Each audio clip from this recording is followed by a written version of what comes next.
오늘은 사랑은 움직이는 거야 라는 제목으로 함께 말씀을 나누겠습니다. 여러분, 마가라고 아십니까? 마가? 트럼프의 정치적 용어 마가 말고요, 성경에 나오는 인물 마가 말입니다. 마가 하면 떠오르는 것들이 있죠. 성경에 나오는 인물 마가 하면 떠오르는 것들, 여러분 뭐가 떠오르십니까? 마가 하면 제일 먼저 떠오르는 것 마가복음. 마가복음 제일 유명하죠. 그리고 우리 하은이처럼 어려서부터 교회를 다녔다 하는 분들에게는 당연히 이 마가의 다락방 역시 딱 떠오르는 단어들일 겁니다.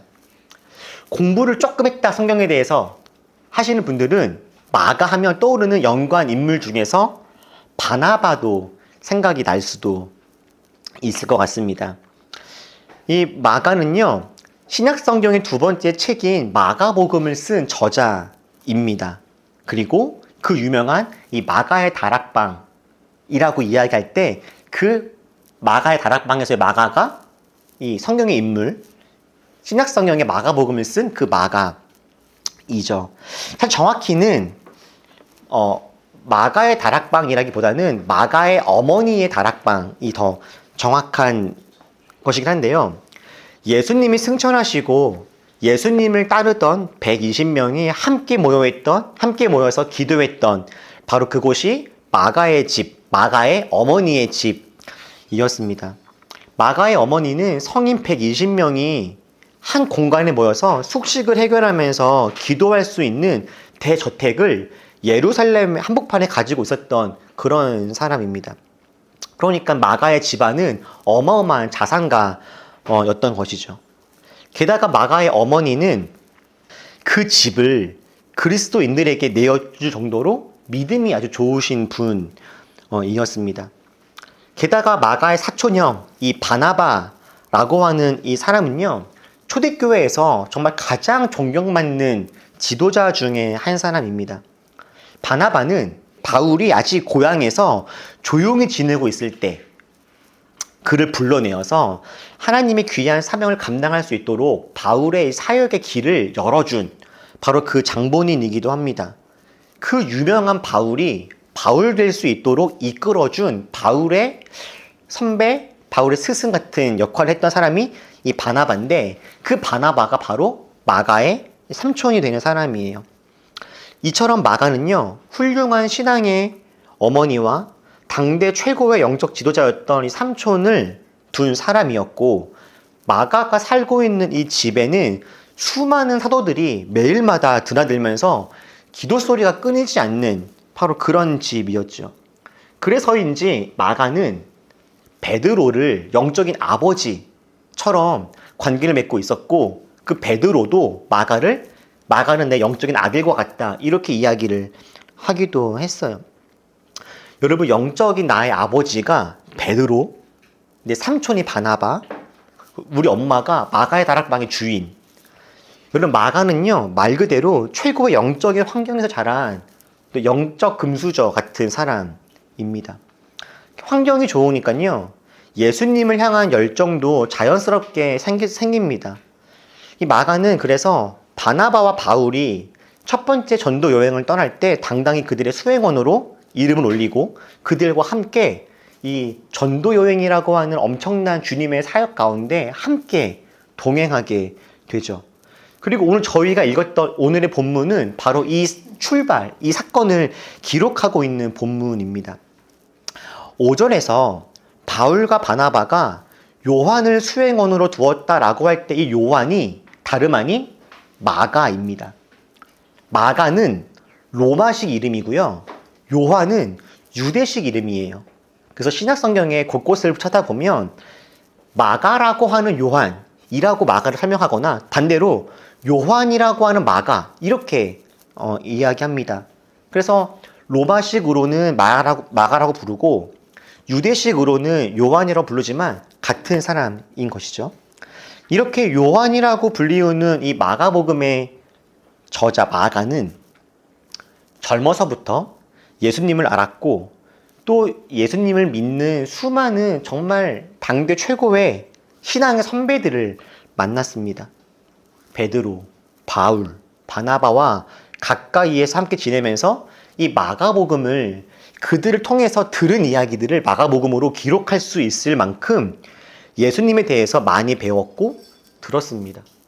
그런데 이렇게 놀랍게도 너무 좋은 환경에서 영적인 성숙을 이루면서 자신의 삶을 들여서 선교까지 해야겠다 결심하고 이렇게 바울과 함께 바나바와 함께 선교 여행을 떠났던 마가는요, 놀랍게도 선교 여행 중간에 복음 전하는 이 삶을 포기합니다.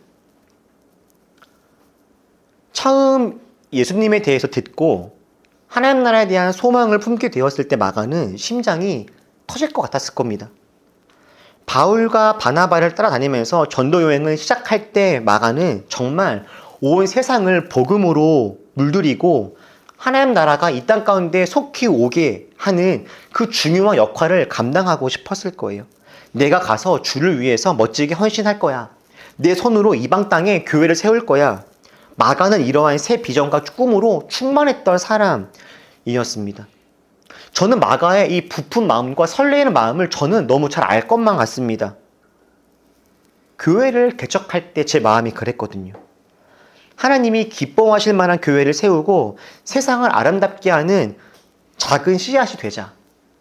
이것을 위해서 내 한 삶을, 내 남은 모든 시간들을 주를 위해 드리자라고 생각했을 때 정말 가슴이 뛰었고 벅찼습니다. 그런데 마가가 막상 선교지에 나가자 마가가 마주하는 현실은 이 부잣집 도련님이 감당하기에는 녹록하지 않은 것들이었습니다. 마가가 다니는 곳들마다 풍토병이 가득했습니다. 그리고 치안은 불안했죠. 매일 밤 어디에 가도 도둑과 강도가 나타나서 습격을 받을 수 있을 만한 상황들이었기 때문에 날마다 스트레스의 연속이었어요. 게다가 당황스러웠던 것은 복음을 들은 사람들의 반응입니다.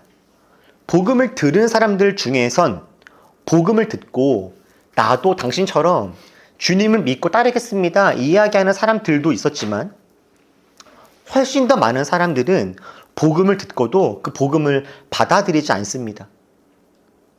오히려 복음을 전하는 바울과 바나바 그리고 마가 자신을 사람들은 핍박합니다. 욕하는 사람, 심지어 돌을 던지려는 사람들도 있죠.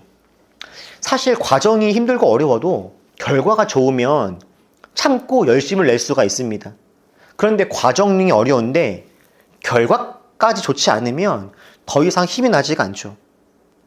열심히 노력을 해서 그에 상응하는 결과가 있으면 노력하는 것이 뭐가 힘듭니까? 보람이고 기쁨이죠.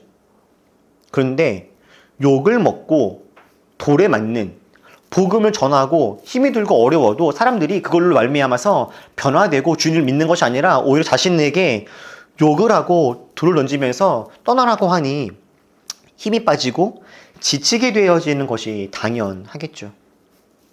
그래서 결국 마가는요, 백기를 드는 거예요. 바울과 바나바에게 더 이상 나 함께 하지 못하겠습니다. 집으로 가겠습니다. 선언합니다. 사도행전 13장 13절 바나바와 바울과 함께 선교여행을 떠났다라고 이야기한 지 채 몇 절 지나지 않아서 13절에 이르러서 마가는 그들을 떠나서 예루살렘 집으로 돌아갔다라고 이렇게 건조하게 묘사하고 있죠. 말이 좋아서 돌아간 것이지 사실상 무단 이탈이고 탈영 같은 겁니다. 하나님의 군사로 살겠다라고 큰 소리치던 청년이 겨우 고생길 좀 마주했다고, 그것도 바울과 바나바는 위험한 곳에 있는데도 불구하고 마가 자기 혼자만 살겠다고 예루살렘에 안락한 그 집, 엄마 품으로 도망쳐 버린 것이죠. 그리고 이 일로 인해서 바울은요, 마가에게 몹시 크게 실망합니다. 실망 정도가 아니라 마가의 이 행동은 전도 여행 자체를 흔들 수 있을 정도로 대단히 위험하고 좋지 않은 일이라고 바울은요, 크게 분노합니다. 그래서 바울은 나 다시는 마가 안 볼 거야, 이렇게 공공연하게 이야기하기도 하고 이 일로 인해서 바울과 바나바가 크게 싸우는 일도 생길 만큼 이 마가의 중도 이탈은 한 사람의 마음의 변심 정도가 아니라 전도 여행, 주님의 사역 자체가 흔들릴 만큼 크고 중요하고 무거운 그런 일들이었죠. 예수님에 대해 듣고 날 사랑하시는 예수님을 나도 사랑하겠노라, 나도 주님을 따르기로 결심했던 시간이 있었습니다. 그런데 마가는요, 예수님을 향한 그 사랑이 변한 겁니다. 누군가 그렇게 물었죠. 사랑이 어떻게 변하냐? 여러분, 어쩌면 여러분들 이미 다 아시다시피 여러분, 사랑은 변하는 거죠. 사랑은 움직이는 것 아니겠습니까? 한번 사랑을 느꼈다라고 해서 사랑이 영원하지 않습니다. 사랑은 너무나 연약하고 쉽게 변하는 겁니다. 누군가를 사랑하겠다라고 결단하고 내 마음에 사랑의 감정이 있었다라고 해서 어떤 사람이 나를 사랑한다라고 고백했다라고 해서 여러분 그 사랑이 영원할 거라고 하는 생각은 아주 큰 착각이죠. 정말 순진한 사람들만이 하고 있는 오해일 겁니다. 사랑은 변하는 것이고 사랑은 움직이는 겁니다. 사실 제가 오늘 마가의 이야기를 나누는 것은 오늘이 26년 전반기 마지막 주일이기 때문입니다. 여러분, 26년도의 절반이 지났습니다.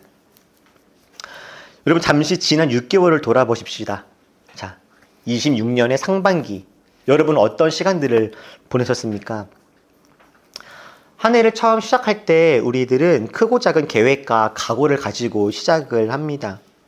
그런데 그 시간이 지나면서 그 각오와 마음들은 흔들리고 달라지죠. 특히 하나님을 향한 마음, 하나님을 향한 믿음이 그러합니다.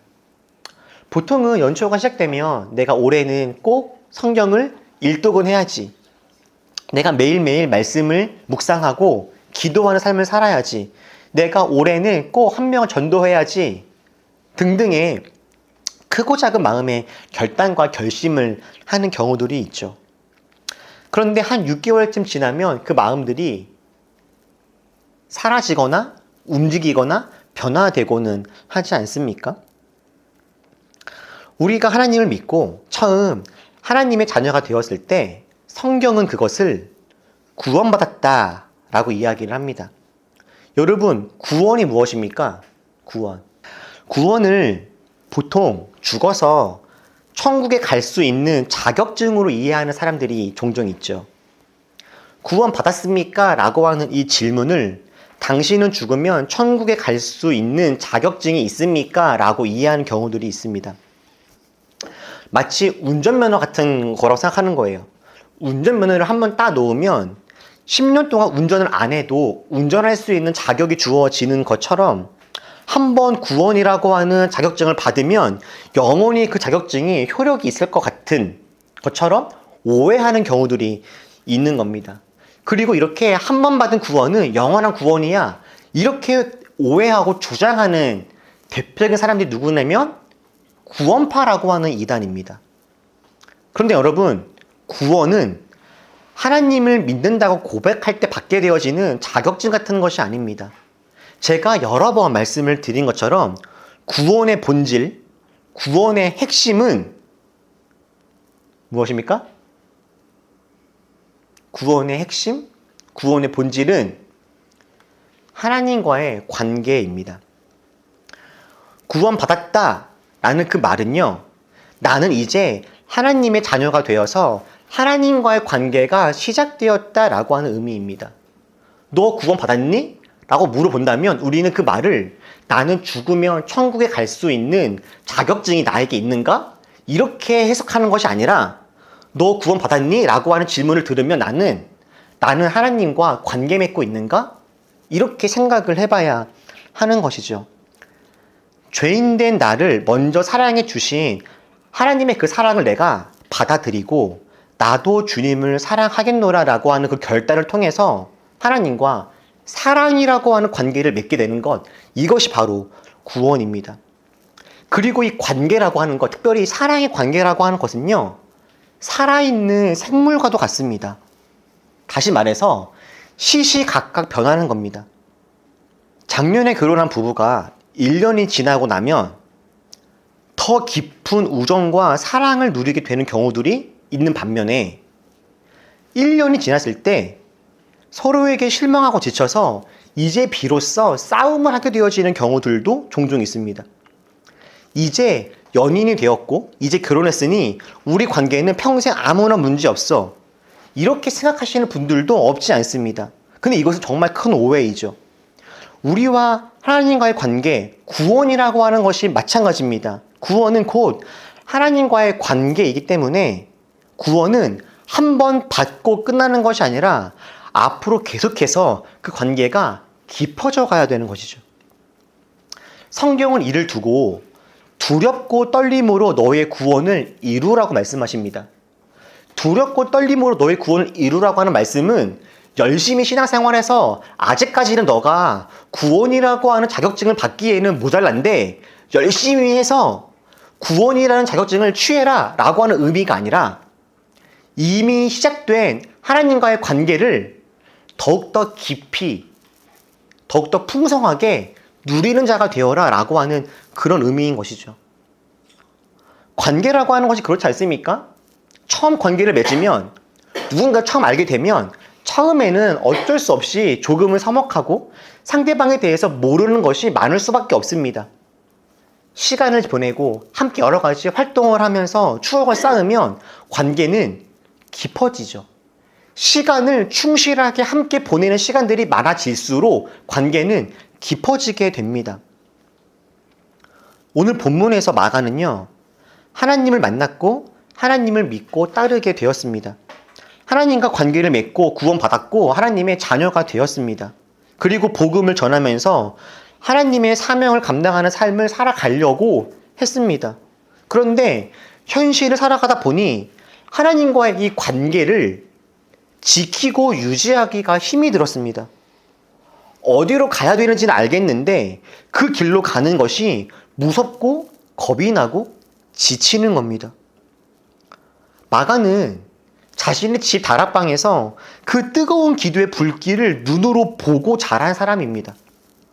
바울과 바나바와 베드로라고 하는 당대 최고의 영적인 거인들과 함께 사역을 시작했고 그들과 함께 교제했던 사람이 마가입니다. 여러분 상상해 보십시오. 여러분 주위에 베드로가 있고 사도 요한이 있습니다. 바울이 있고요. 그들과 몇 날 며칠 함께 교제하면서 그들이 만났던 예수님에 대한 이야기를 듣고 함께 기도하고 삶을 나누는 생각해 보십시오. 얼마나 풍성한 그 은혜가 있겠습니까? 그 모든 것을 다 경험했던 것이 마가였어요. 마가의 그 영적인 스펙과 열정은 누구보다 대단했습니다. 그런데 정작 삶의 현장에서 고난을 만나고 환경이 흔들리고 육체의 한계에 부딪히자 마가의 믿음은 한순간에 무너지고 한순간에 도망자가 됐던 거예요. 부끄럽지만 설교를 하고 있는 저도, 여러분의 담임 목사인 저 역시도 마가의 모습에서 자유롭지 못하다 싶습니다.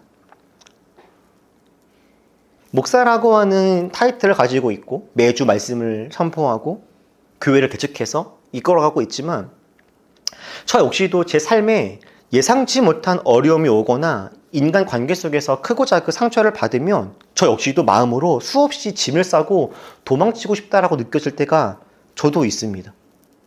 겉모습은 뻔지르르한데 내면은 어린아이처럼 징징대고 두려워서 벌벌 떨고 있는 모습을 저도 역시 자주 마주합니다.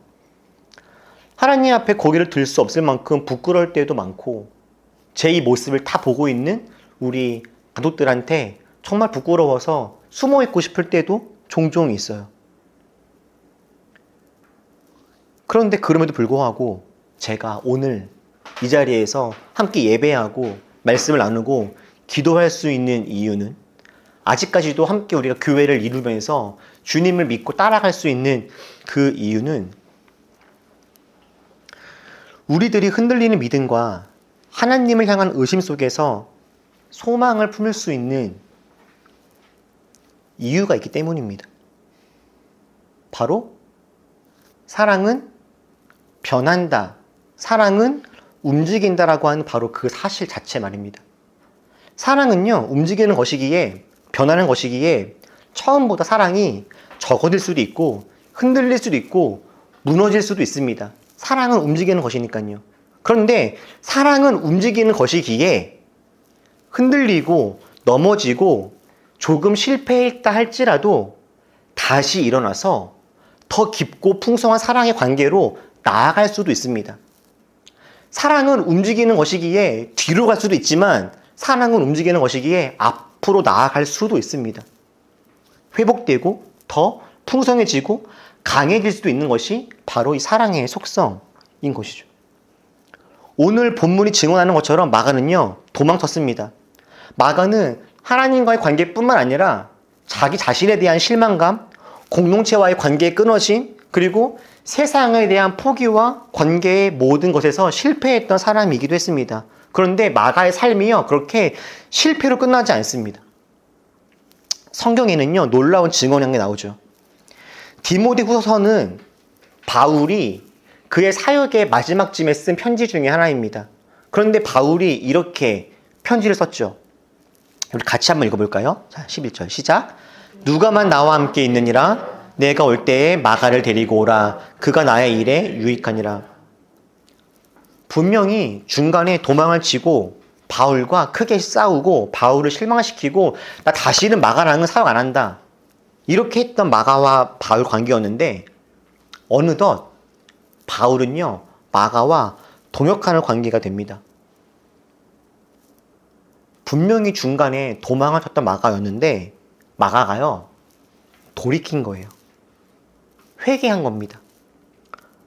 결국 바울의 귀한 동역자가 되어서 이 땅에 복음을 전하는데 큰 역할을 감당하는 사람으로 마가는 다시금 변화되었습니다.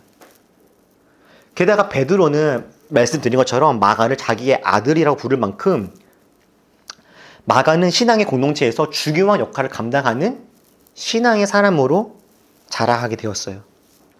마가는 베드로와 사도들이 들려준 예수님의 이야기를 생생하게 받아 적어서 신약성경의 최초의 복음서인 마가복음을 집필하는 영광을 얻게 됩니다. 마가복음이 성경의 순서에는 두 번째가 있지만 복음서 중에서는 가장 먼저 쓰여진 게 마가복음이거든요. 마가가 쓴 마가복음이 다른 공간복음들의, 다른 복음서들의 기초가 될 수 있을 만큼 아주 중요한 책이 되었는데 예수님의 이야기와 복음의 중심을 잘 작성할 수 있을 만큼 마가는요, 복음을 들었고 받아들였고 기록하여서 남기는 귀한 역할들을 감당하는 사람이 되었던 거죠. 거기다가 전승에 따르면 마가는 이후에 이집트로 건너가서 교회를 세우고 복음을 전하다가 거기에 있는 이교도들에게 붙잡혀서 목에 줄이 묶인 채 거리를 끌려다니면서도 끝까지 신앙을 지키다가 강렬하게 순교했다라고 전승에는 전해지고 있어요. 힘들다고 사명을 내팽개치던 그 나약한 낙오자가 마침내 주님을 위해서 목숨을 바치는 이 위대한 순교자로, 장성한 분량으로 자라가게 됐던 것이죠. 하나님을 향한 이 사랑은요, 흔들리고 넘어지기도 하지만 돌이키고 다시금 회복되는 것이기도 하다는 것을 마가는 그의 삶으로 우리에게 보여줍니다. 사실 성경에는요, 마가뿐만 아니라 이런 사랑의 롤러코스터를 타는 수많은 사람들의 모습이 나오죠. 하나님을 사랑했노라, 사랑하겠다라고 고백했다가 금세 하나님을 배신하고 자신의 죄악 속에 빠지게 된 사람들이 있고, 예수님 마음을 아프게 했다가도 돌이키고 다시금 신실하게 주님을 따르는 사람들도 있습니다. 넘어졌다가도 일어서고, 일어섰다가 다시 넘어집니다. 그렇게 흔들리면서 휘청이다가 한 발씩 한 발씩 하나님께로 나아가죠. 이것이 신앙의 여정이다 싶습니다. 여러분, 하나님을 믿고 따른다라고 하는 것은요, 매일매일 변화하고 성장한다라고 하는 말입니다. 하나님을 처음 믿고 하나님과 처음 관계를 맺으면 우리들은 영적인 어린아이가 됩니다. 어린아이가 그러한 것처럼 어린아이는 스스로 할 수 있는 것이 거의 아무것도 없습니다. 반드시 누군가의 도움을 받아야만 합니다. 그러다가 조금 자라면 이제 스스로 움직이고 행동할 수 있게 되죠. 청소년기에 이릅니다. 청소년기는요, 방황하는 시기입니다. 내가 누구인지 아직 확실하게 말할 수 없는 시기이기도 하죠. 내가 누구인지를 알아가야 되는 시기이기도 합니다. 내가 어떻게 살아가야 하는지, 무엇을 위해 살아가야 하는지, 내 사명은 무엇인지를 발견해야 되는 시기이기도 해요. 그러다가 청년이 됩니다. 청년의 중요한 특징은 이제 남들과 인격적 관계를 잘 맺어갈 수 있다라고 하는 것이겠다 싶습니다. 스스로를 돌아보고 스스로를 지킬 줄 알면서 남들과 관계를 맺을 수 있는 그런 단계예요. 그러다가 어른이 되면 사회적으로 필요한 일들을 감당합니다. 섬김과 봉사, 책임과 의무를 다하게 되죠. 그러다가 또 다른 생명을 낳아 돌보는 부모가 되기도 합니다. 저희 올리브교회는 한 사람 한 사람의 삶이 신앙의 여정이 이렇게 흘러가겠다라고 생각하고 이 여정 안에서 어린아이에서 장성환자의 분량으로 자라가고자 꿈을 꾸고 있습니다. 올리브교회에 다닌다라고 하는 말은요, 하나님을 알지 못했던 사람들이 주님을 알고 나서 점차 자라가 장성환자의 분량이 되어서 또 다른 생명을 돌보며 함께 거하는 사람으로 그렇게 균형 있는 성장을 하겠다라고 하는 것을 함께 공유하고 그렇게 결단하고 살아가려고 모이는 사람들의 모습인 거죠. 이렇게 자라가지 않을 거라면 어쩌면 저희들은 올리브교회라고 하는 교회에 모여 있을 것이 아니라 그냥 집에서 가장 가깝고 큰 교회에서 주일마다 가서 예배드려 돌아오는 것이 더 나을지도 모르겠습니다. 여러분은 여기에 어디쯤에 와 계십니까? 사랑하는 여러분, 사랑은 움직이는 겁니다. 더 깊이 사랑하게 될 수도 있지만 그렇지 않게 될 수도 있습니다. 하나님은 잡은 물고기와 같은 존재가 아닙니다. 하나님은 내가 이미 잡아서 네 손에서 빠져나갈 수 없는 물고기, 내가 그냥 가만히 방치해 두어도 어쩔 수 없이 그곳에 있게 되어지는 그런 죽어가고 있는 물고기가 아니라 언제나 생생하게 튀어올라서 자유롭게 자신의 길을 창조해내는 살아있는 분이 우리가 믿는 하나님이십니다. 사랑하는 올리버 여러분, 26년 하반기 우리 하나님과 자신과 이웃과 세상 이 사이에서 균형 잡힌 관계를 잘 이루어가면서 이 아름다운 성장을 이루어가는 우리 모두가 되기를 축복합니다. 여러분, 욕심을 내십시오. 더 풍성하고 아름다운 관계를, 그런 인생을 상상하면서 주님을 더 깊이 닮아가는 사람으로 자라가기를 여러분 꿈꾸시면 좋겠습니다. 여러분, 우리 26년 하반기 주님을 더 알아가고 닮아가고 성장합시다. 기도하겠습니다.